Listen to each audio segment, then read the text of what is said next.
तुम सभी का जय गणेश। और आज या गोभी की सब्ज़ी बची गई थी तो मैंने सोचा कि चलो एको कुछ न्यू करा। देखा मम्मा ने प्याज हरी मिर्ची और थोड़ा सा आलू किसी का डाल दिया और इनका सबने पीस लियो। उसके बाद एक में सिंपल सा मसाला डाल दिया, लाल मिर्ची हल्दी वगैरह नमक। और फिर एक गोल गोल भजिया बनाई का तली लिया इनका टाइप मंचूरियन तो नहीं है एक्चुअली पूरा टाइप से, पर ये उसी टाइप को है। और एक गोल गोल बस इस टाइप का गोल्डन ब्राउन तक अच्छा थोड़ा सा पकौड़ा तक लिया। और एक कढ़ाई लिए कम थोड़ा तेल प्याज हरी मिर्ची और लहसुन डाल दी।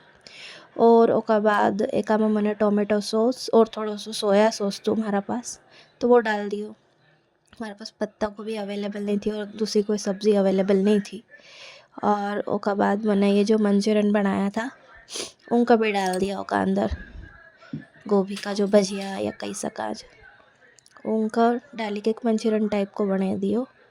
और ये हमारा गर्मा गर्म मंचूरियन टाइप गोभी का भजिया कही सको या मंचूरियन तैयार है। जय गणेश।